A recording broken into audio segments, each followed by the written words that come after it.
Hi guys, it's been a while since I last posted something. That's just because I've been spending a couple of weeks in the UK visiting some friends. I'm now back, I'm a bit busy at work, but I'm slowly putting together some videos to show you my experience. But I was not the first person in our family to visit the UK.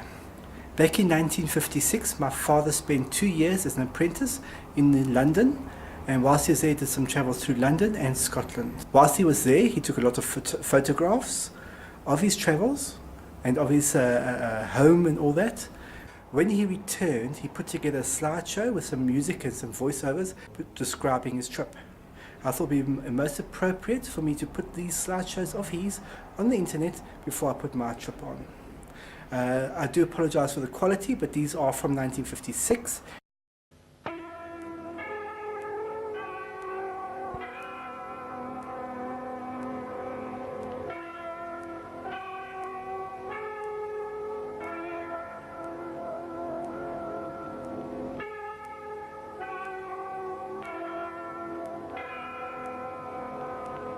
London.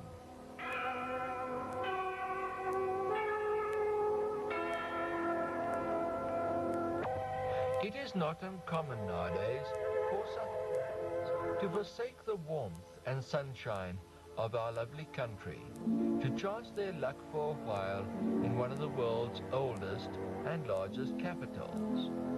I luckily started my stay in the peace and seclusion of Kew, which is only a half an hour's tube ride from Charing Cross tube station. Officially, Kew is in Surrey, and heaven help anyone who says it is in London. Our landlady was extremely proud of her version of the famed Kew Gardens. Only a couple of square yards in size, it was always a picture, and I often wondered whether there was any connection between the blaze of colour in the postage stamp-sized garden and the fact that most of her lodgers were gardeners, apprentice gardeners, or students at the Royal Botanical Gardens. In fact, I was the first non-gardening lodger she had ever had. Individual specimens like these were greatly prized and received a tremendous amount of care and attention. Kew is on the Thames, and beside Kew Bridge there is a lumber yard where timber barges waiting to be floated off on the tide are often seen.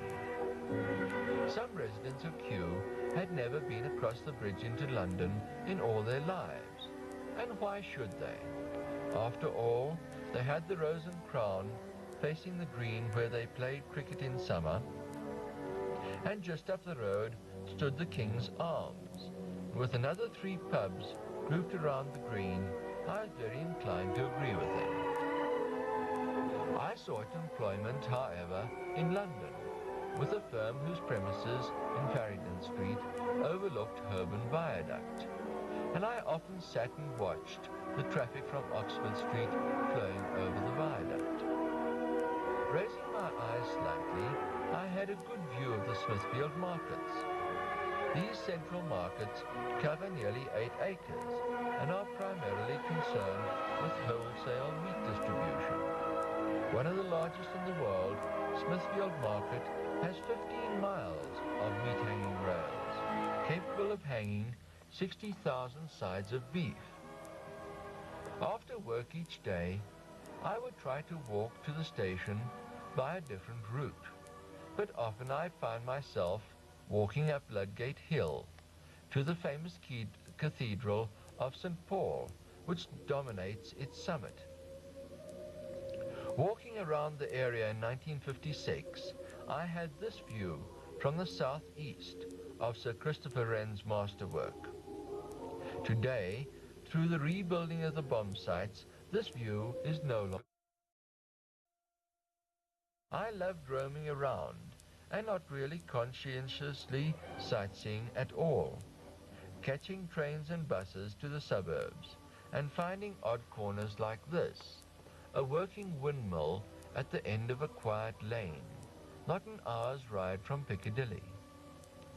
Or I'd stroll through Epping Forest and come across a small church, tucked away amongst the trees, peaceful, with ecclesiastical serenity. But I'd return to Bushwood Road in Kew every evening, summer and winter, and though number 20 possibly looked the same as number 19 and number 21, it was to me very different, my temporary home, a haven in the snow, and a family who spoilt their non-gardening lodger outrageously. At times, I was allowed 2 baths a week and a boiled egg on Sundays. Days passed busily and happily, but it was not until some friends of mine arrived in London and asked to be shown around that I realized what a bad tourist I had been. I then bought a guidebook and found this to be Trafalgar Square. Nelson's column was begun in 1840, but the figure of Nelson was not hoisted to the top until the 5th of November 1843, more than his eye and arm, as he is 184 feet from the ground.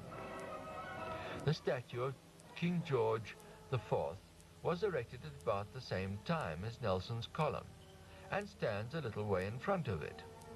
The king is bareheaded and is riding without stirrups.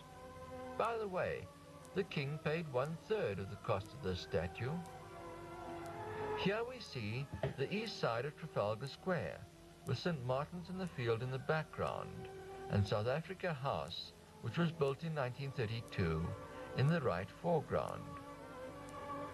The monument to the Great Fire is 18 foot higher than Nelson's column, but its 202 foot is supposed to represent the distance to the house in Pudding Lane where the Great Fire broke out in 1665. 2 foot shorter than the monument is the shot tower on the south bank, standing 200 foot high. This was erected in 1826. At the top is a floor with a hole in it, through which molten lead is poured. The lead becomes perfectly round in its drop and cools on reaching a water tank in the bottom. On a bleak winter's day, the shot tower and its neighbour, the Royal Festival Hall, are shrouded in mist.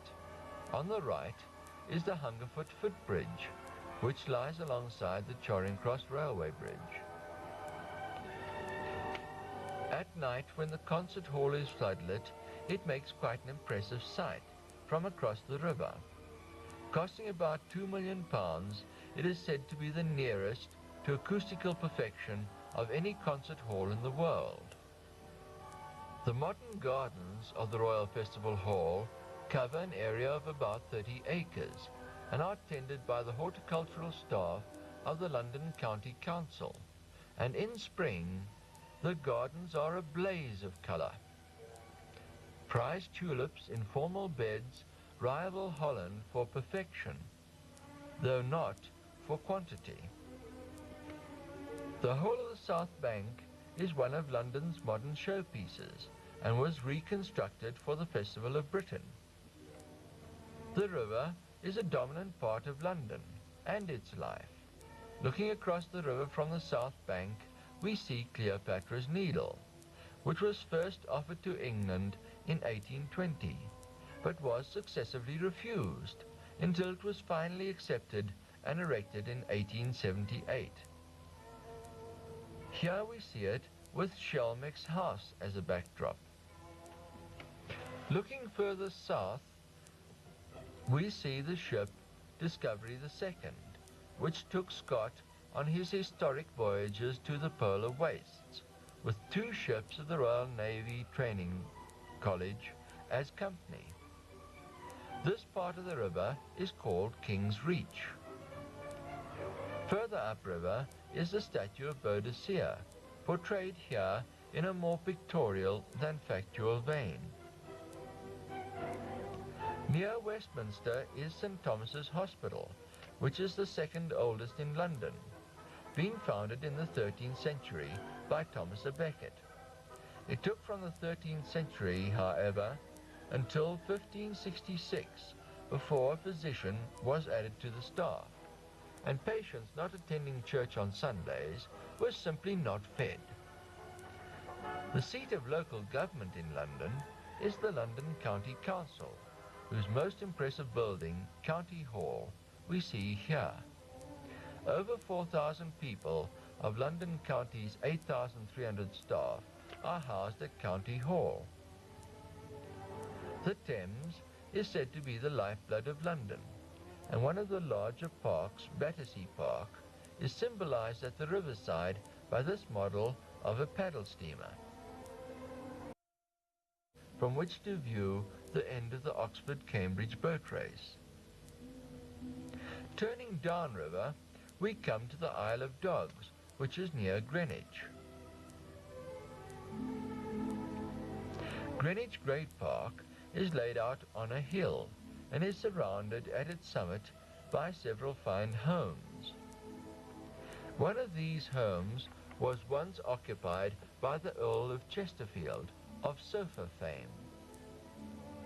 From the park is an excellent view of Greenwich Naval Museum, the Seamen's Hospital, and the Royal Naval College. From the museum we can see that near the top of the hill the Royal Observatory, from whose meridian all longitudinal calculations are made. The observatory was built for this purpose in 1675. The site was not, as one would suppose,